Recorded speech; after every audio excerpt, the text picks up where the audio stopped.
The sun had fallen below the western horizon. Ahead, the smoky plume of Mount Mihara on the island of Oshima could no longer be seen. Far astern, the lights of Tokyo and Yokohama cast a glow upon the sky. Sita Nobuo Ishikawa, commanding officer of His Imperial Majesty's submarine I-15, told me to have all hands fall in on deck aft of the conning tower. I was Ishikawa's executive and torpedo officer. All day I had been wondering when he would give us word of I-15's mission. That morning, November 21, 1941, he tersely told me, "We will sail this evening. Get her ready for sea." He had then gone to the training cruiser Katori, flagship of Japan's submarine fleet, for final instructions, without telling me any more. Of course, I knew that something important was happening. The Sixth Fleet, Japan's submarine force, had undergone intense and severe battle exercises from June to August of that year, in areas as far apart as the icy Kuriles and the torrid Mandated Islands, as well as off Japan and Formosa. During September, all boats returned to their home bases for full refit. The international situation had already tightened by the time I came aboard I-15 in March of 1941. Our Commander-in-Chief, ADM Isoroku Yamamoto, had told his superiors he thought it was reckless to wage war against the American and British navies, but nevertheless he was determined to do his best if war did come. In January he thought of the idea for an attack against Pearl Harbor, stronghold of America's Pacific Fleet. In that same month, top military men of the US and Britain conferred in Washington, D.C. about the possibility of a war with Japan. Early in February, Vice Admiral Takajiro Onishi, Chief of Staff for our Navy's 11th Air Fleet, called Sea Dr. Minoru Genda to Kanoya for discussions. Genda was considered one of our finest pilots. The top group of flyers he gathered about him was called Genda's Flying Circus, and they were largely responsible for the high state of training of our naval air arm. "Here, Genda," said Onishi, showing him a letter from Yamamoto. "Make a study of this Pearl Harbor idea, and let me know if you think it can be accomplished." Genda was back with an answer in 2 weeks. "It can be done," he said, but listed 3 absolute requirements, without which success was impossible. 6 of our large aircraft carriers would be needed, and these staffed by our very best pilots, and the attack would have to be brought off with complete surprise. In February also, our 4th Fleet was established at Truk in the Carolines. Contrary to what most of the world believed during World War II, the Mandated Islands were not heavily fortified when the war began. Their lack of fortifications, in fact, was one of the major factors in deciding to attack Pearl Harbor. Both Japanese and American naval men had long thought that a war between their 2 countries, if it came, would begin in the areas south of Japan. The American Navy expected to have to slam its way across the Central Pacific, through the Mandated Islands, to join up with its Asiatic fleet in a mass assault on the Imperial Navy. Our Navy had to plan to block such an approach and prevent such a rendezvous. It had little chance of blocking it, though, so long as runways, anchorages, and fortifications in the outlying islands were non-existent. The attack on Pearl Harbor, therefore, dangerous as it was, seemed the logical answer to our main problem, stopping the American fleet in its tracks. If American warships were sunk or immobilized for many months, Japan would be free to exploit the southern areas, seizing their resources, and to prepare for the day when the American fleet was built up again. The 4th Fleet, meanwhile, with its force of 4 cruisers, 8 destroyers, and 16 submarines, would be sufficient to defend the outlying islands if the Pearl Harbor attack were successful. During March, when I came on board I-15 as executive officer, Japan obtained a monopoly on Indochina's rice crop, which was badly needed, and the right to use the French airfield at Saigon. During that same month, President Roosevelt signed the Lend-Lease Bill and made the speech in which he said, "When your neighbor's house is on fire, you lend him a hose." He meant that America would help Britain against Germany, but not go to war.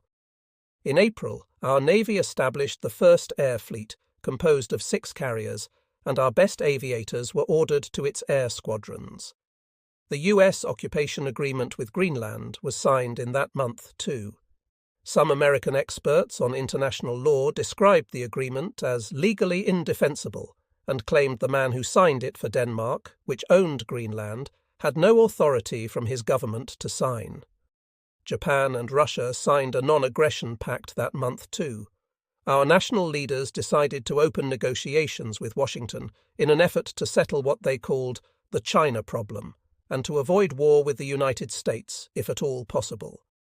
At Singapore that same month, men of 6 nations that opposed Japan's policies met to discuss how Japan should be handled in a war.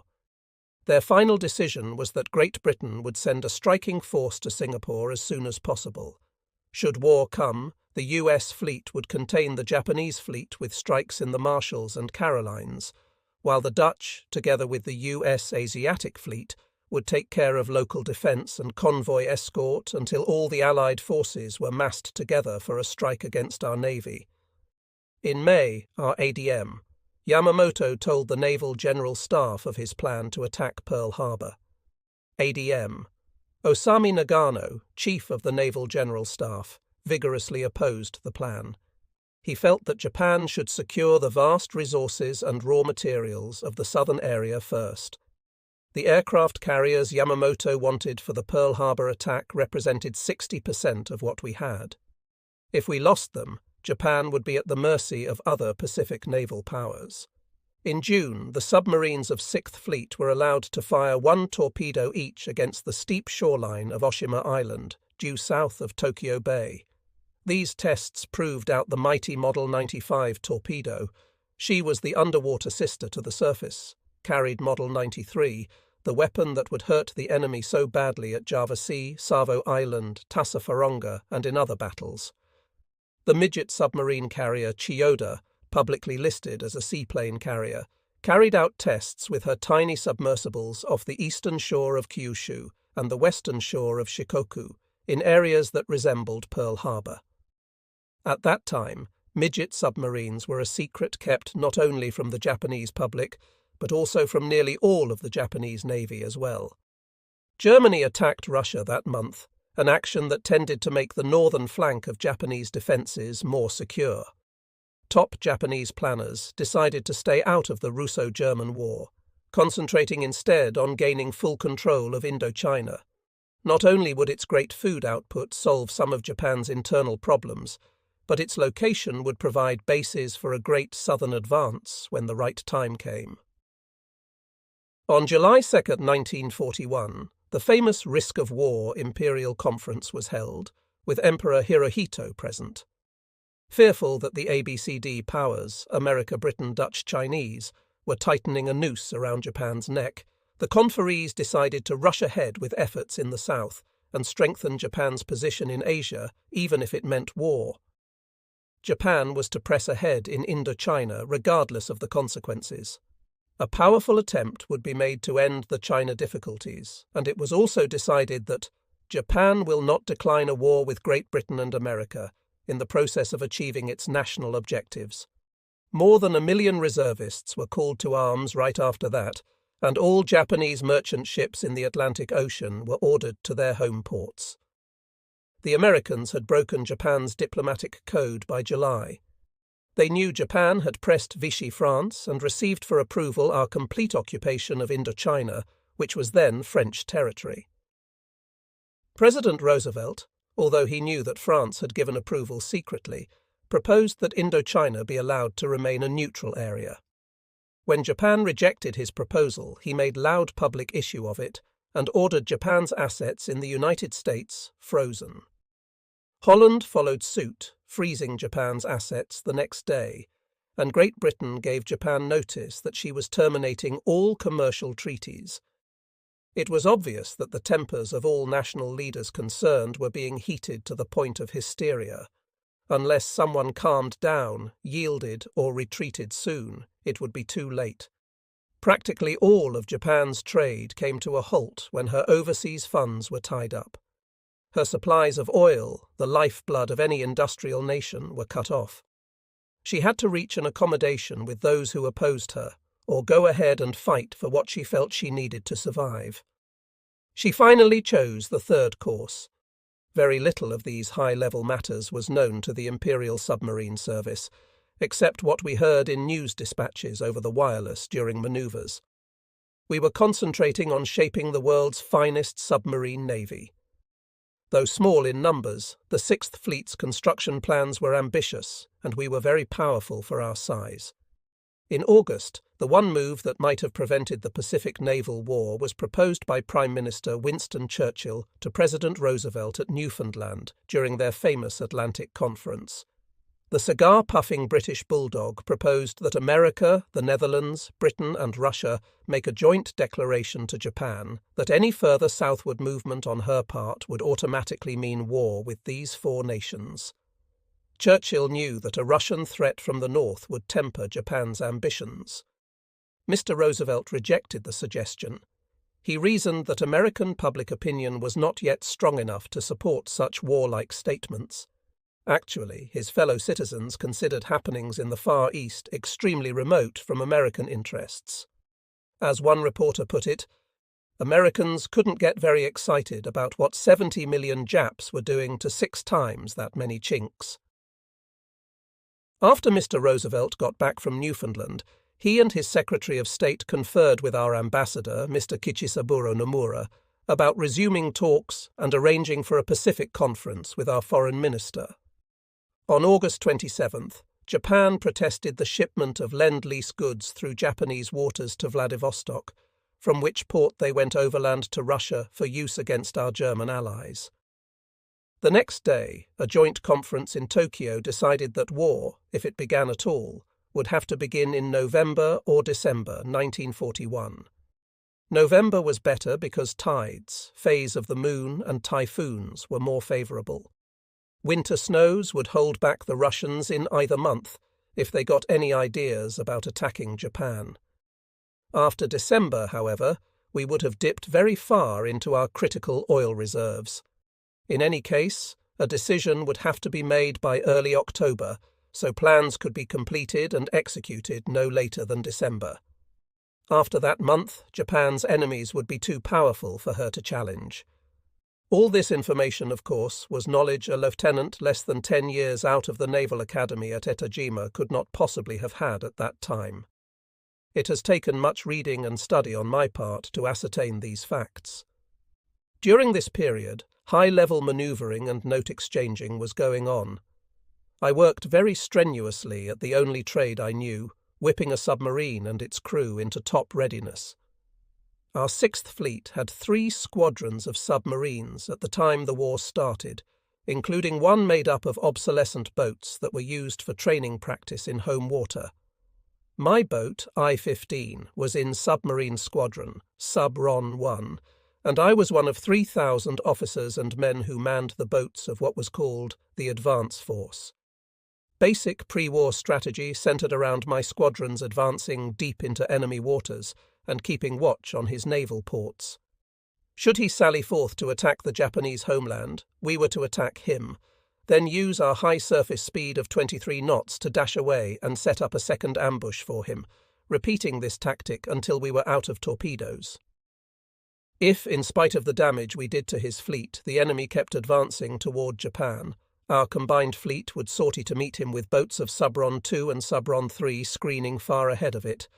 Those submarines would repeat the tactics of Subron 1.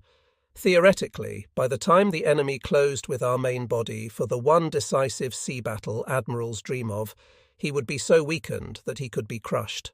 Japan would win control of the Pacific Ocean. In September 1941, about 40 of Japan's highest-ranking naval officers shut themselves up in the Naval War College at Tokyo for nearly 2 weeks. There they worked out tabletop maneuvers for the opening of a war they were sure was coming. The Pearl Harbor attack was only one part of a plane of operations that would span nearly 1/3 of the world's circumference, and not many were in favor of the thing. Even Vice Admiral Chuichi Nagumo, who was to command the Pearl Harbor strike force, opposed the idea as drawing too much naval support away from the main southern effort. But Admiral Yamamoto insisted that his scheme be included. In more or less these words he said, Our island ring defense is very weak. It is far from completion. The Americans could easily take one or more of those islands, then come right across the Pacific into the heart of the empire. Our best course of action is to deliver a knockout blow to the American fleet at the very start. Then Japan can operate in the south without fear of effective opposition. We can build up our island defense ring and strengthen our fleet for the day when the recovered American Navy tries to move westward. At that later meeting, with our strength at its peak, we can destroy it completely. Yamamoto knew the US better than the others present. He had served in Washington, D.C., and had seen America's industrial might. He thought it reckless to fight a war with her, and had advised against it. He had earlier said that, for 6 months or a year, he could run wild against the Americans, but could hold out no hope after that. The final decision to prepare for war was made at an Imperial conference on September 6. The Admiral felt that so long as he had to go to war, he intended to begin in a way that gave the best chance of victory. He insisted that the Pearl Harbor portion be included and threatened to resign if it were not. Isoroku Yamamoto was Old Navy, having fought in the Battle of Tsushima Strait under Admiral Heihachiro Togo, while a very junior officer in the Russo-Japanese War. He was also New Navy, being one of the leaders in development of Japanese naval aviation. Because of Yamamoto and men who thought as he did, Japan started the war with 10 aircraft carriers rather than the 3 or 4 most other nations thought we had. We also had the Zero fighter, best plane in the world. We had pilots who could fly missions more than twice as far as pilots of any other navy. Should Yamamoto suddenly resign from his post as chief of our fleet, there would be great public wonderment as to why, and great public outcry as well. Within the Navy itself, there was no telling what might happen by the time rumours had finished spreading. So, in a few weeks, all opposition to his plan vanished. The strike against Pearl Harbor was approved. While admirals pounded on tables and shouted in each other's faces 40 miles away in Tokyo, I laboured under Yokosuka's hot summer sun. Sweat made my clothing cling to me as I performed the myriad duties of any ship's executive officer. A final check of I-15's hull and fittings had to be made, as well as her weapons. I had to recheck the spare parts stored to be sure we would lack nothing necessary for combat repairs. While I reviewed these matters with officers and petty officers, much rumour was going the rounds. No one had any accurate information about what lay ahead of us, but every man on all 14 first-line submarines moored at Yokosuka was sure in his heart that the next time he put to sea, it would be to combat the enemy.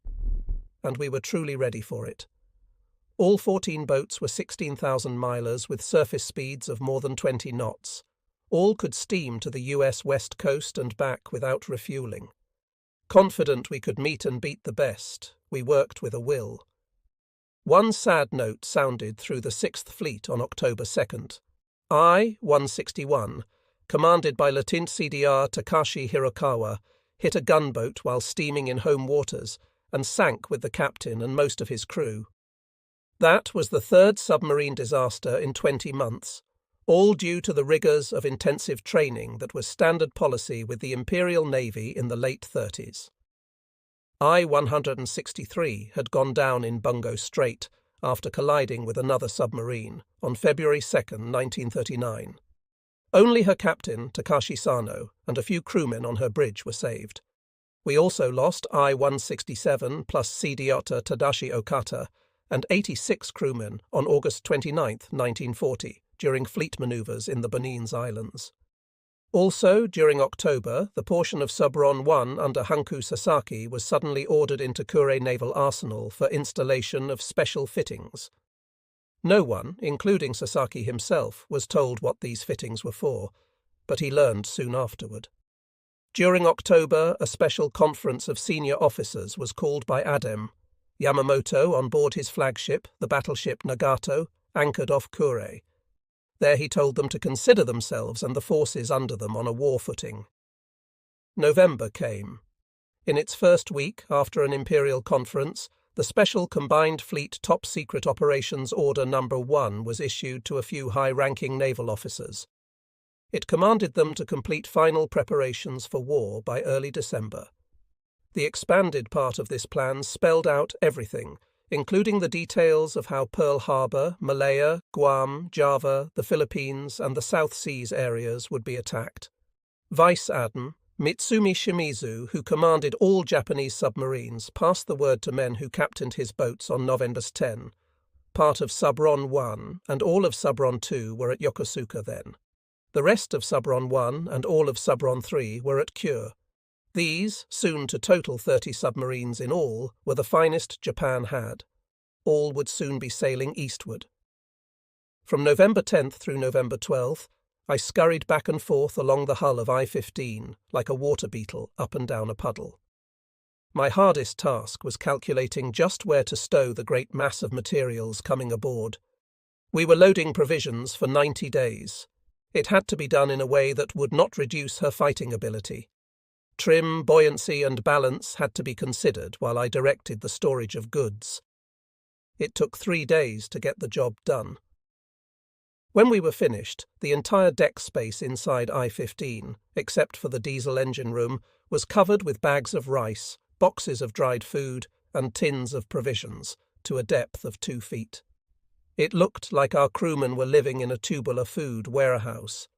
Especially crammed was the torpedo room, near the bow, with a full wartime load of 20, Model 95 torpedoes, fantastic weapons that could make nearly 50 knots en route to a target.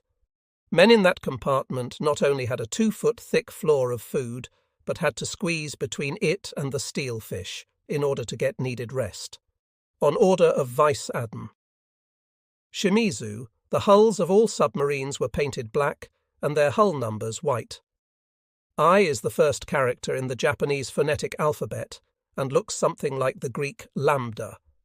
Followed by the number 15, it was painted on both sides of our conning tower.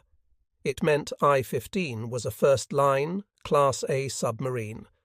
RO type, of which I will tell later, might be called Class B boats, and HA types Class C, since those are the second and third characters of the alphabet. The final major item I had to check was the reconnaissance aircraft carried on board I-15. This was first inspected thoroughly at Opama, the nearby naval airbase, then hoisted on board. It was test-launched from a catapult forward of the conning tower, then stored in a special hangar at the tower's base. No other navy carried aircraft on its submarines, so far as I know. I-15 and the other boats of her class carried a single-engined getter biplane, capable of about 100 knots airspeed. Its wings, tail, and floats were removable. They were fastened to the inside of the hangar's walls and were attached to the plane when it was on its catapult, ready for launching, then removed and restowed after an air mission was completed. More than 20 Japanese submarines carried airplanes. One of them made 2 bombing attacks on mainland United States. By the evening of November 20, all necessary work was completed. Taking one final turn through I-15 with our chief of the boat, I made a last check of everything. When I turned into my bunk, I was satisfied I had done my work well and had seen to it that others did their work well.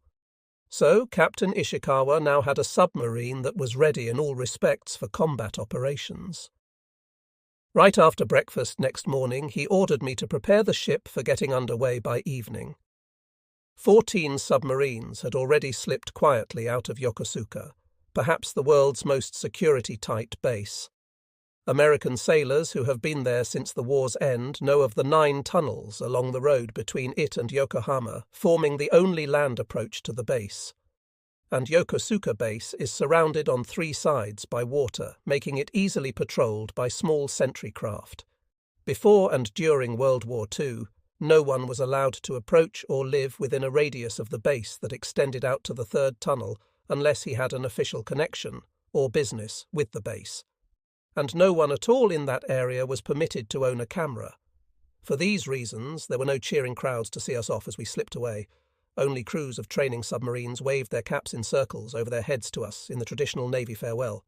I-1, I-2, I-3, I-4, I-5, I-6, I-7, I-9, I-15, I-17, I-19, I-21, I-23, and I-25 glided slowly out into Tokyo Bay and headed south through Sagami Bay without any other fanfare. My question, Captain, where are we headed, had not received an answer that morning when Ishikawa left I-15 for the flagship. "I will tell all hands once we are clear of land," he had promised. Now nearly 100 men were in ranks on the afterdeck when he spoke. I-15 is now beginning her first war mission. Our station has been established at a point 40 miles north of Pearl Harbor in the Hawaiian Islands. We will arrive there on December 7th. Unless there is a drastic change in the international situation, Japan will go to war the following day against the Americans, British and Dutch. A great attack will be made on Pearl Harbor. I hope that you will, under my command, do your best and show the skills you have trained so hard to acquire these past months and years. I hope that what you do will achieve a glorious name for I-15. So, I thought, it has finally come. My immediate reaction was a deep sense of responsibility. As my captain's chief assistant, I must do my best to discharge my duties efficiently. I was filled with elation that the Navy in which I took so much pride would take on an operation so vast. At the same time, I was a little apprehensive as to whether we would be able to win out over the world's two greatest naval powers. Within 48 hours, I had something else to think about other than my own personal survival. Planners had selected a northern approach to Pearl Harbor so that bad weather would cover the aircraft carriers, making the weather another weapon in our arsenal. 2 days out of Yokosuka, we steamed right into a storm that covered our movements completely. It covered us with plenty of water as well.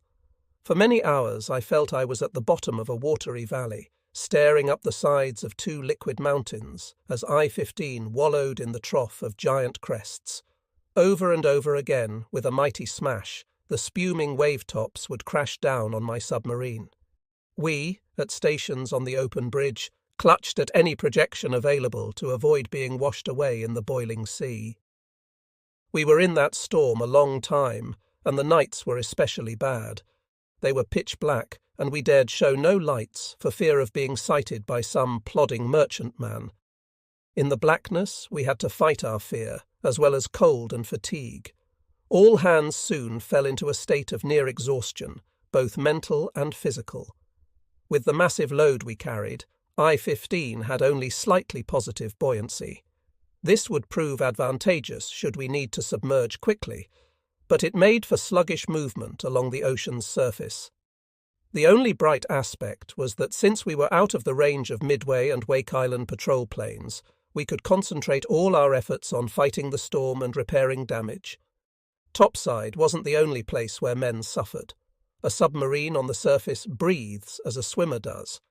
Air is sucked to the engines through a large induction valve set in the bridge structure. When a great sea crashed over I-15, it covered the induction valve opening. The engines then had to get their breaths from elsewhere. So they inhaled them from within, the submarine causing rapid fluctuations in our internal atmospheric pressure, and this gave men terrible ear pains. Also, when seas covered the exhaust tubes with water, exhaust gas would be forced back into her interior, making the engines give off a loud popping noise and filling the engine room with choking gases. Our engineers suffered terrible ear pains and had trouble breathing. It was a wonder they could go about their duties. I-15 pressed on. The weather improved somewhat as we continued east, and I had time to scan top-secret operations orders number 1 and number 2. Y-Day, the tentative date of attack, was Deckers 8, Japan time.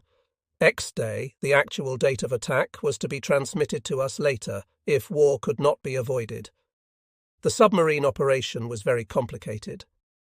I-19, I-21 and I-23 moved ahead and rendezvoused at a spot in mid-ocean, then formed a 3-submarine screen 50 miles ahead of the Nagumo force. The rest of us took up stations in another screen maintained 300 miles ahead of Nagumo's formation. Subron 3, meanwhile, headed for Kwajalein Atoll, then to stations south of Oahu. I-8 was flagship of Subron 3, the other boats being I-168 through I-175. I-10 had departed Japan before any of us. She was swinging south to check the Fijis and Samoa before approaching the US west coast. I-26 was also heading for America, but along a northerly course as she had to first check the Aleutians. 5 more submarines made up the Special Attack Force. They were I-16, I-18, I-20, I-22, and I-24. The special fittings, whose nature had so mystified Captain Hanku Sasaki when he was ordered into Kure to get them, were midget submarines, 1 to a boat, each manned by a crew of 2. Each of the midgets mounted 2 torpedoes. These 5 fleet-type submarines were to move in close to Pearl Harbor's entrance. From there, the midgets were to penetrate the anchorage before the air attack and rise to join in once it was launched. Besides Subrons 1, 2 and 3, Japan had Subrons 4, 5, 6 and 7, totaling 27 more submarines. The 14 boats that made up Subrons 4 and 5 were heading for the China Sea area, there to cooperate in the capture of Malaya and Java. Subron 6, consisting of the 4 mine-laying submarines, was to mine the waters of the Philippines and off Singapore, then move south to harass shipping from Australia. Subron 7, consisting of 9 RO-class short-range boats, would operate out of the Marshalls, helping attack Wake and other islands. By December 1st, every one of our 57 active-duty submarines was on its way to an appointed position. As for the surface fleet, all but one of its 166 ships, a destroyer in dry dock for overhaul, were ready for action. On the next day, our wireless intercepted a special message from Adm. Yamamoto to all units of the fleet. Climb Mount Nitka. It read, X is to be Y. War would begin on December 8, December 7th, US time. The tentative date had been made the actual one. The first portion of the message had spiritual meaning. Mount Niitaka, a peak on Formosa, is taller than Mount Fuji and is considered the highest point in the Japanese Empire, by using it as his code phrase, ADM. Yamamoto was urging all of Japan's fighting men to strive toward heaven. Throughout that day, and the 5 that followed, the same thought raced through my mind again and again. The arrow is loosed from the bow! The arrow is loosed from the bow! Chapter 2. The midget subs go out.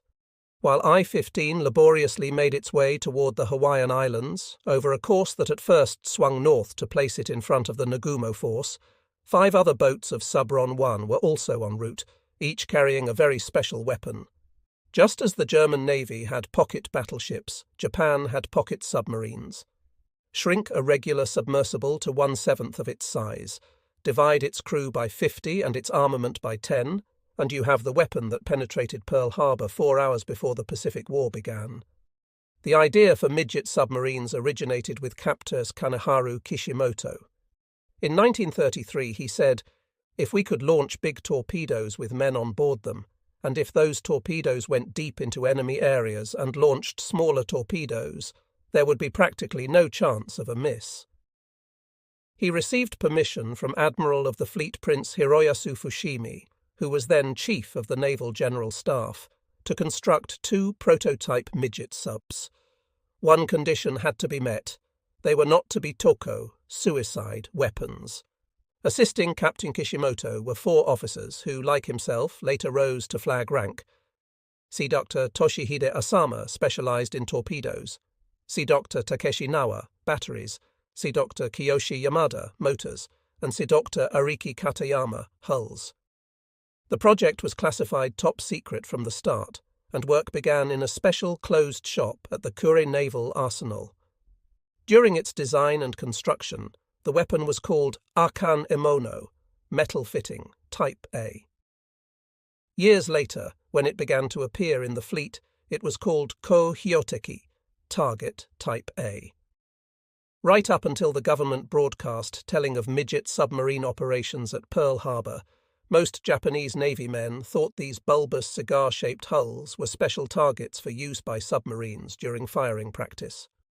Trials of the Pioneer midgets in 1934 saw them reach the unbelievable for that time underwater speed of 25 knots. Work on the weapons began in earnest in 1938, when 2 models of an advanced version were built. Pioneer pilot for these was Naoji Iwasa. He became entranced with their possibilities. When they proved to be very satisfactory, mass production was approved. To ensure continued secrecy, hulls and frames were made in a private yard, then taken to a small island just outside Kura Harbour for final assembly. Access to this island was forbidden to all who did not know of the weapon. The mass-produced version was a 2-man type with which the world has become generally acquainted because of Pearl Harbor. It displaced 46 tons, mounted a pair of 18-inch torpedoes, and made 24 knots both on the surface and underwater.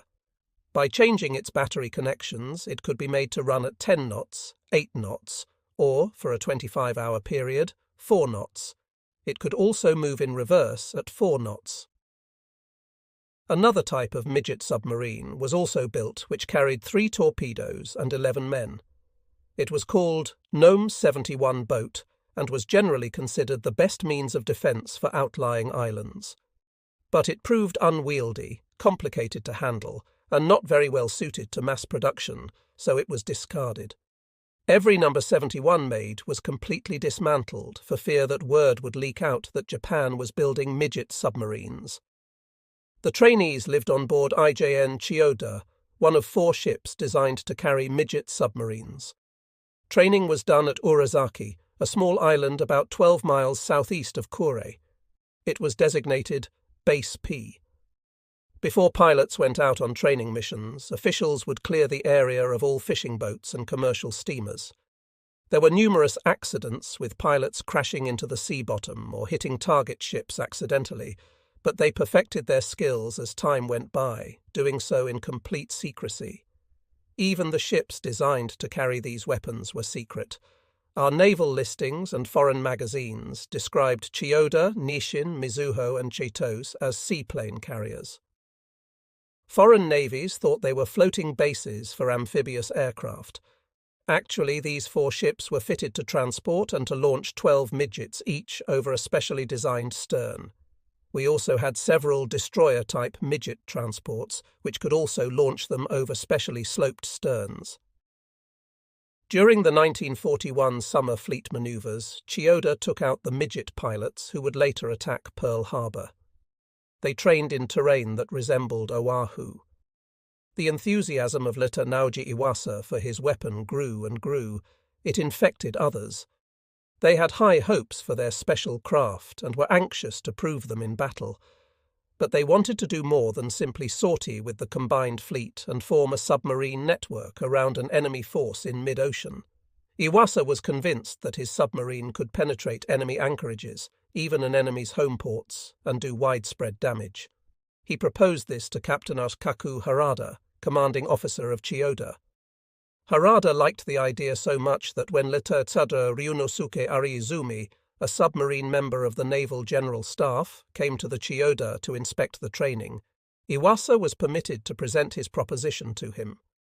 "Sir," he said, "our weapon can do far more damage to an enemy on his doorstep than in the middle of the ocean." He pointed out that destroying an enemy warship in its own port was much better than striking it at sea, where it might already have hurt some of our forces in battle. Besides, it was a stationary target while in port. There was a greater chance of making hits. Ariizumi was infected by Iwasa's enthusiasm. He saw that the proposal was passed to Adem Yamamoto. Yamamoto liked the idea at first, then cast it aside for 2 reasons. There was very little chance of recovering the midgets after such an attack. If one was detected before the hour scheduled for the air attack, all surprise might be lost. And Sir Dr. Genda had listed surprise as one of the 3 essentials for a successful attack on the enemy's main base. As a matter of fact, one of our midget submarines actually was detected off Pearl Harbor several hours before Japanese planes appeared overhead. Poor American communications, caution, doubt, and hesitation made the warning worthless. Bombs were about to fall on Pearl Harbor when the senior American admiral received word of the submarine contact. As I said earlier, part of Subron 1 was in southern Japanese waters, while the rest of it was at Yokosuka, refitting. It was under command of Captainus Hanku Sasaki. About October 21st, he was suddenly ordered to take I-22 from Saeki Bay, Kyushu, to Kure Naval Arsenal for installation of special fittings. "We left that same day," he told me, and had no sooner moored at Kure than a dozen technicians came on board. They began making sketches of I-22's afterdeck. Naturally, I was curious and asked them what they were doing, but they just muttered something about special work and went on about their business. No warship's commander is going to let things be done to his vessel unless he knows what they are. So, Captain Sasaki took Sea Dr. Kiyotake Ageta, skipper of I-22, along with him to 6th Fleet headquarters to find out what was happening. There we learned for the first time, he said, of the midget submarine and that it was to be transported and launched from fleet-type boats. No one else was told at that time. Both of us were tremendously surprised. Even though we were submarine men, neither of us had ever heard of the special underwater attack craft. That's what the midgets were called. Between June and September, after Lieutenant Iwasa had his talk with Lieutenant Dr. Ariazumi, several approaches were made to ADEM. Yamamoto with the proposal that midgets be launched from submarines rather than from Chiyoda and her sister ships. Then, in September, Iwasa and several other young officers were able to arrange for a personal meeting with the Admiral. Yamamoto was a gambler at heart, and partial both to aggressive spirits and novel ideas. But he was a realist, too. He had no use for futile sacrifice of men who could fight again. Yamamoto finally approved inclusion of midget submarines in his Pearl Harbor plan, but made it a requirement that the midget pilots were to be rescued after their mission was completed.